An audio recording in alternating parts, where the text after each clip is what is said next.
안녕하십니까. 실버똑TV 강명입니다. 정말 오래간만입니다. 제가 그동안에 찾아뵙지 못해서 죄송하지만 저 역시도 편하게 이렇게 찾아뵐 수가 없었습니다. 여러 가지 상황 가운데 있었고요. 일단은 뭐 코로나로 인해서 전국이 정말 이렇게 위축되어 있는 상황 가운데 제가 기분이 좋은들 막 헤해거릴 수 없는 거고, 또 나쁘면은 나쁜 대로 제가 또 이렇게 다운돼서 방송을 할 수는 없는 거고, 우리 구독자님께 그 기운이 전달되면 안 되니까, 물론 이제 결국 저도 밝아야 되겠죠. 근데 저는 이제 실버똑TV라는 말에 대해서 제가 왠지 그 좀 자신감이 없어지네요. 제가 똑똑하지 않거든요. 음, 좀 지혜가 모자라는 것 같고, 또 예측을 하는 사람도 아니지만, 사실 미래학자님이 그때 얘기했었거든요. 제가 한 1년 전부터 알고는 있었는데, 전염병이 엄청 많이 돌 거라는 얘기를 했었거든요. 그리고 지구가 이제 너무 온난화가 되고, 그로 인해서, 비가 막 집중호우가 엄청 내릴 거라는 얘기도 했었고, 또, 태풍 있을 거고, 태풍이 이제 해수면 상승으로 인한 그 너무 뜨거운 기운, 그 습도 때문에 이렇게 태풍이 온다고 하더라고요. 물론 이제 자연을 법칙으로 봤을 때는 흔들어 놓으면 그 바닥까지 막 흔들어 놓는 그런 상황이면 그렇게 해야만 또 자연이 새롭게 바뀌고, 또 파도가 막 그렇게 치면은 그 기온 따뜻한 그 습기가 결국은 물 부족한 우리나라에 큰 도움이 된다고 하길래, 일단 뭐 순기능도 있구나 하는 생각을 했고요. 이 코로나도 역시 이제 지금 저희도 이제 토요일 일단 휴무하기로 했습니다. 그리고 이제 휴원을 하고 긴급 돌봄으로 이제 진행을 해야 될 것 같고, 어르신들 발열 체크 차에 타시기 전에 하고, 또 그리고 차 아침마다 소독하고, 또 손 소독 바로 하고, 그리고 마스크를 잘 쓰셨는지 확인한 다음에 K94로 다 바꿨습니다. 오늘 보호자님께 어제 단체 톡방에 올렸더니 다 빠짐없이 그렇게 해주셨습니다. 그래서 어르신들 모두가 다 이제 K94로 다시 마스크를 바꿨고, 마스크 철저히 10차례 정도 하루에 이렇게 확인을 합니다. 수시로 물론 확인도 하지만 철저히 하고 있습니다. 이런 것들이 어떻게 이제 변화가, 어떤 뭐 살얼음판 같지만 그래도 편하게 좀 잘 지나갔으면 좋겠고요. 오늘 제가 긴급 호출을 받았습니다. 우리 원장님 한 분께서 말랑말랑 행복해요인가?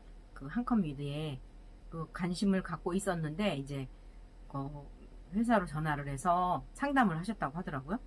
그래서 대략 이제 제가 막 집에 들어오다가 다시 차를 돌려가지고 가는데 20분이나 넘게 걸려서 이제 도착하는 동안에 대화를 나누었고, 또 만나서 창문 다 열어놓고 정말 밖에서 만나야 될 상황이었는데 그럴 수 없어서 이제 실내에서 이제 잠깐 만나고 왔는데, 원장님 말씀으로는 이제 상담을 한 결과로는 프랜차이즈예요. 제가 정말 새로운 사실을 알았어요.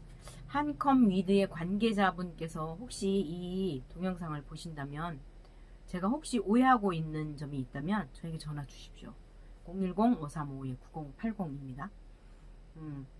그 원장님의 상담 내용으로 보면은 가맹점비가 있고요. 가맹점을 하는 거죠. 그리고 인테리어를 와서 진단을 해서 어떻게 바꿀 것인지 견적해드리고, 또 예를 들어서 AI, 뭐 VR이라던가 아니면은 뭐 AI 이런 프로그램에 대한 거는 구체적인 얘기는 이제 본사에 와서 상담을 하라고 했다고 하는데, 그런 프로그램이 이제 어떤 것인지, 그리고 그 프로그램이 월 회비가 이제 뭐 얼마가 있다거나, 가맹점비는 뭐 1,500만 원인가 이고, 또 인테리어 대략적으로 한 5천만 원 정도 들여서 다시 재 인테리어를 하는 거고, 또 가맹점이 되는 경우는 1억까지 대출을 해준다고 해요. 자금이 필요하면.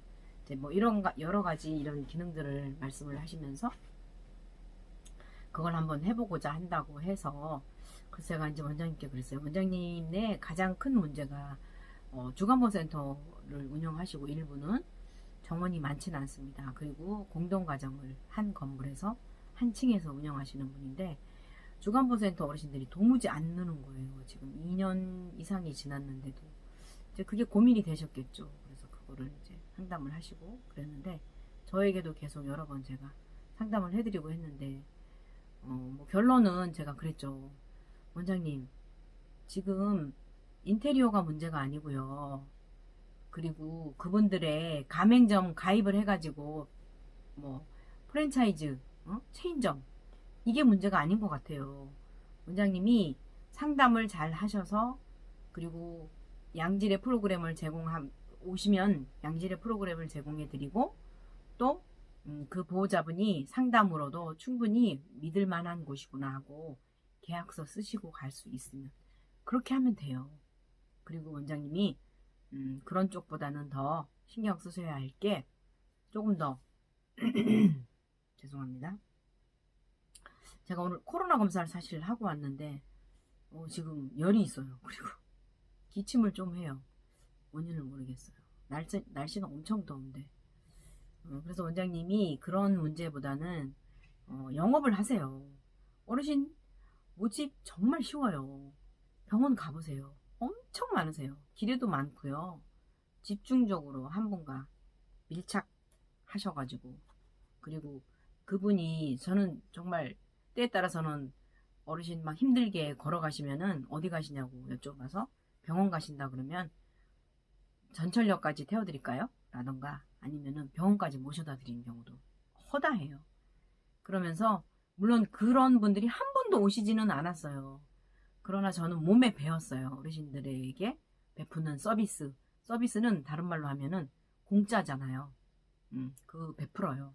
그럼 어느 한 순간에 아니면은 또 이게 우리 어르신 모시는 아파트에 그 차를 보고 연락도 오기도 해요. 그리고 보호자가 키맨이니까 보호자를 만나야 돼요. 그 보호자를 만나서 보호자께 설명해 드려야 되고 그런 상황들을 쭉 설명하면서 원장님 어쨌건 어르신 모집을 하세요. 그게 더 중요합니다. 그래서 뭐 카탈로그도 만드세요 그랬더니 만들어 놓으셨더라고요. 근데 잔뜩 싸놓고 비가 와서 더워서 뭐 이렇게 이런저런 이유를 대시더라고요. 그거 핑계죠. 지금 저희도 그렇지만은 발등에 불 떨어진 거 아닌가요? 주간보센터 결코 지금 쉽지 않잖아요. 거의 뭐 정원의 반밖에 안 나온다고 뭐 거의 10 몇 년을 운영하신 원장님들도 고민의 그런 한탄의 말씀들을 하시더라고요. 대부분이 반 정도 나온다고 그러는데 저희는 어쨌거나 정원을 다 채웠고 근데 정원이 차도 문제인 것 같아요. 이 사회적 거리 두기 하느라 뚝뚝 떨어뜨려 놓느라 이곳저곳에 심지어는 이제 비가 안 오는 날은 마당에도 나가 계시게 하고 최대한 거리 유지를 합니다. 정말 조심스럽습니다. 네. 오늘 제가 검사한 결과가 음성이 나오기를 또 바라는 마음도 있고요. 왜 있냐고요? 제가 또 입사합니다. 그런 뭐 이유가 있습니다. 하여튼 오래간만에 뵙고요. 어쨌거나 힘내시고 그리고 어떻게 하면은 손실을 줄여야 되는지 하나만 알려드릴까요? 혹시 임대로 하신 분들 찾아가세요. 집주인 만나세요. 그리고 좀 깎아달라고 하세요. 그리고 관리비 혹시라도 예전처럼 똑같은 관리비 평수에 뭐 한 평에 얼마 적용한다면 그 관리비를 줄일 수 있는 방법이 반드시 있을 거예요. 관리비 좀 연구하세요. 어떻게 하면 줄일 수 있는지. 그리고 관리비에 대한 부분도 관리실에 얘기하시거나 아니면 집주인한테 다시 의논을 좀 하셔가지고 줄일 수 있는 한은 나가는 돈을 줄이시는 게 연구하시는 게 가장 좋을 것 같습니다. 여기까지고 또 다음에 또 뵙겠습니다. 네, 시청해주신 여러분 감사합니다.